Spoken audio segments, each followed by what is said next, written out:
A silent beam of light touches the Earth, and in less than 60 seconds, a thriving metropolis is reduced to scorched stone. No explosion, no radiation, no warning, just the sun itself, concentrated into a needle of absolute heat.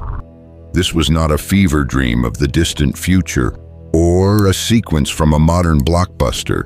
It was a detailed technical roadmap recovered from a secret research facility in 1945. While the world celebrated the end of a global conflict, Allied intelligence officers were staring at blueprints for a weapon that looked less like a machine and more like a god. They called it the Sonnengewehr, or the sun gun. It was a vision of ultimate dominance that sought to turn the star that gives us life into a magnifying glass held by a hand reaching down from the stars. The documents were discovered in a remote research center at Hillersleben, buried under layers of bureaucracy and the chaos of a collapsing regime. When Lieutenant Colonel John A. Keck and his team of engineers began translating the captured files, they expected to find improvements on rocket engines or perhaps a more efficient jet turbine. Instead, they found a plan for the total conquest of the orbital plane.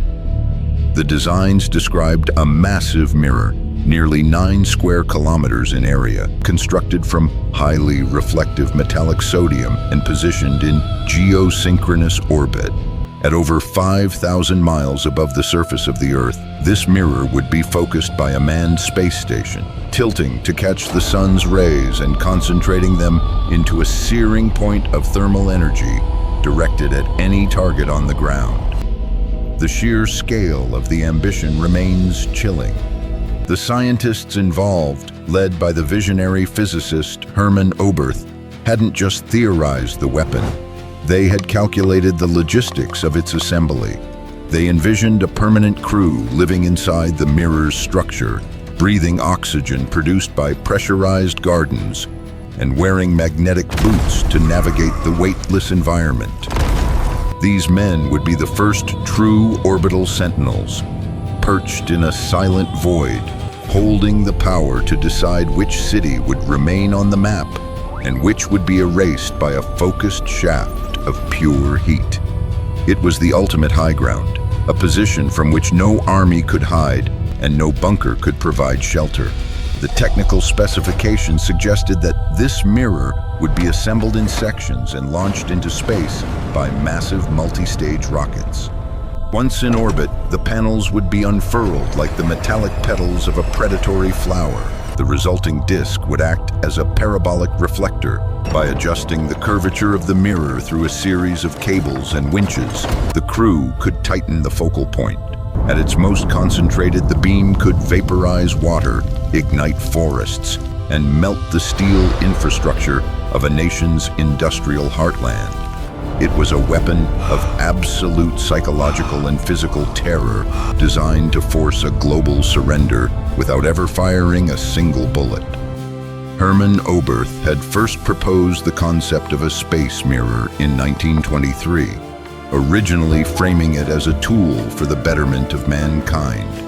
He spoke of using the mirror to illuminate harbors at night, to melt icebergs that threatened shipping lanes, or to provide warmth to northern climates to extend growing seasons and prevent famine. But as the geopolitical landscape darkened, the benevolent mirror was refitted for a more singular, aggressive purpose. The science remained the same, but the intent shifted from life-giving warmth to life-extending dominance. The transition from a tool of peace to a weapon of mass incineration highlights a recurring theme in the history of innovation: the narrow threshold between a breakthrough and a catastrophe. The interrogation of the scientists at Hillersleben revealed that they believed the sun gun could be operational within 50 to 100 years. They viewed the engineering challenges not as impossibilities, but as a series of hurdles that were already being cleared. The rockets being developed at Peenemünde were the first steps. The life support systems were being brainstormed. The metallurgy for the mirrors was under investigation. To the Allied officers listening to these testimonies, the project seemed like a bridge too far, yet the math was sound. The physics didn't lie. The only thing standing between the blueprints and the burning of the Earth was time and the resources of a continent that was currently in ruins. When news of the sun gun reached the American public via reports in Life magazine, it was greeted with a mixture of awe and profound unease. The war had already introduced the world to the concept of atomic destruction, a power contained within the smallest building blocks of matter. Now they were faced with the possibility of destruction from the heavens, a power harnessed from the very center of our solar system. The psychological weight of knowing that the sky itself could be turned against the population created a new kind of existential dread. It wasn't just about the technology. It was about the realization that human ambition had reached a point where the environment of space was no longer a frontier to be explored, but a new theater of potential combat. The sun gun represented the birth of the orbital arms race, long before the first satellite ever beeped its way across the ionosphere. It forced a shift in strategic thinking. If a nation could control the space above the atmosphere, it could bypass all traditional defenses. No radar, no anti-aircraft battery, and no ocean could protect a target from a weapon that traveled at the speed of light. The mirror would be the ultimate eye and the ultimate fist. This concept of the high ground became the foundational philosophy of the Cold War, leading directly to the development of spy satellites and, eventually, the strategic defense initiatives that dominated the late 20th century. However, the story of the space mirror doesn't end in the dusty archives of 1945. The science behind the Sonnengewehr remains startlingly relevant. In the decades that followed, the idea of large-scale orbital reflectors resurfaced in various forms. In the late 1990s, a project called Znamia attempted to deploy a 20-meter mirror from a Russian space station to reflect sunlight back to Earth. While it was intended as a test for illuminating remote areas or disaster zones, the echo of Oberth's original vision was unmistakable. The experiment proved that the basic mechanics were sound, even if the scale was a fraction of what was envisioned in the secret German bunkers. As we look at the modern era, the shadow of the sun gun grows longer. We live in an age of mega constellations of satellites, where thousands of metallic objects orbit the planet in a dense web. We are developing solar sails for interstellar travel and sophisticated laser systems for debris removal or communication. The line between a system designed to transmit data and a system designed to transmit energy is becoming increasingly blurred. The concept of directed energy weapons is no longer a secret project, but a stated goal of modern military development. The sun gun was simply the first, most terrifying articulation of the idea that space is the ultimate vantage point for those who seek to influence the world below.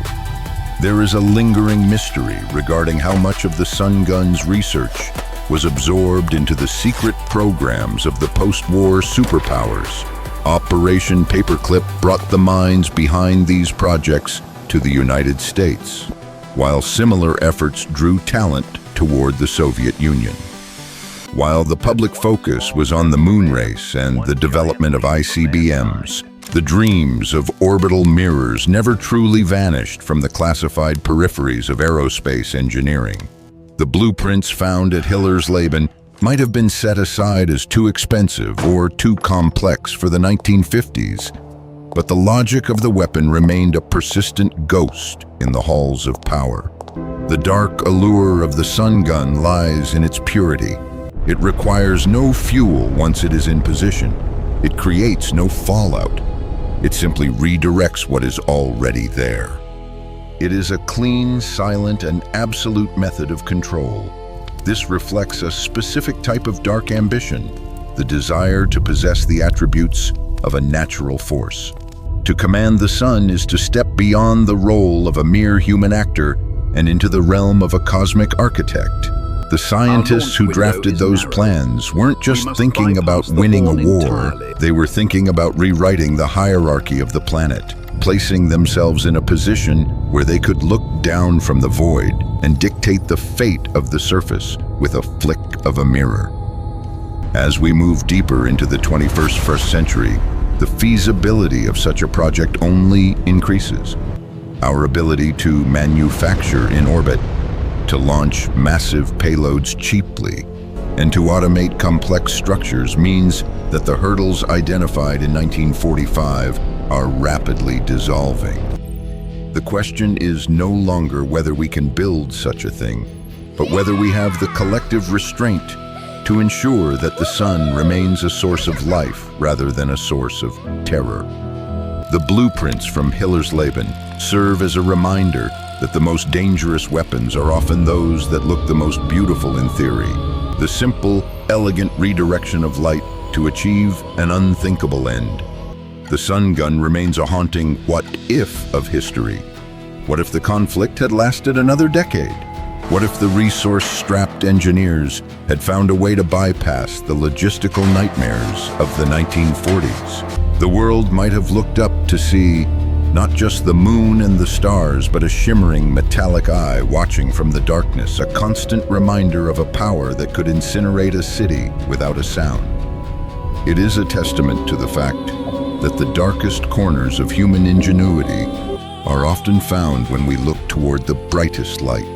The legacy of the Sonnengewehr is not just a footnote in military history. It is a warning about the intersection of high technology and absolute ambition. It challenges us to consider the ethics of our reach into the cosmos. As we become a spacefaring species, we carry with us the dual potential of the mirror, to bring light into the darkness, or to use that light to burn away the world we left behind. The files at Hillersleben were closed decades ago, but the idea they contained is a silent traveler in the back of the human mind, drifting in the void, waiting for the right moment to be brought back into the light. Is it possible that somewhere in the classified budgets of the world's current powers, a version of this project still exists? The technology is certainly closer to reality than it was 70 years ago. We now have the capability to track every square inch of the planet in real time. We have the precision to strike targets with surgical accuracy from thousands of miles away. The leap to an orbital thermal system is more of a step than a jump. The silence of space is the perfect shroud for such a development. While we watch the horizon for traditional threats, the most significant shift in global power might be happening directly above us, in the cold, unblinking glare of the sun. The sun gun represents a chilling hypothesis, a story of secret plans, hidden bunkers, and a weapon that turns the source of all life into a harbinger of destruction. It reminds us that our greatest achievements and our most terrifying impulses are often two sides of the same coin, reflecting the same light in different directions. As long as there is a desire for total dominance, the blueprints for the space mirror will never truly be forgotten. They will remain a silent possibility, a ghost in the machine of our progress, reminding us that the sky is not just a limit, but a potential source of a fire that no one can extinguish. We must look at the history of the sun gun not as a relic of a bygone era, but as a lens through which we view our future. The ambition to control the heavens is as old as civilization itself, but for the first time in our history, we possess the tools to make it a reality. The story of the Hillersleben blueprints is a chapter in a much larger narrative about the responsibility that comes with knowledge. The light of the sun is a gift that belongs to everyone. The moment it is harnessed for the few, the world below enters a shadow from which it may never emerge. Even now, as private companies and national agencies compete to dominate the low Earth orbit, the principles of the sun gun are being rediscovered. We talk about orbital energy transmission to power remote cities or to provide clean energy to the grid. The technology is identical. The hardware is the same. Only the intent differs. But history teaches us that intent is the most volatile variable in human engineering. A mirror that provides heat to a freezing village can, with a slight adjustment of its cables, become the fire that consumes it. The engineers of 1945 were not madmen in the traditional sense. They were logical, precise, and focused. They saw the sun not as a deity or a symbol of life, but as a resource to be harvested and a weapon to be wielded. This cold, analytical approach to the cosmos is perhaps the most frightening aspect of the Sun Gun project. It strips away the wonder of the stars and replaces it with the cold utility of a firing range. As we look up at the night sky, we are forced to wonder if we are looking at the stars, or if something up there is looking back, waiting for the sun to rise so it can begin its work. The blueprints of the Sonnengewehr remain a silent traveler in the back of the human mind, drifting in the void, waiting for the right moment to be brought back into the light. The question of whether such a weapon currently exists in the shadows of modern defense programs remains unanswered, a mystery locked away in the high-security vaults of a new age. But the physics remains constant.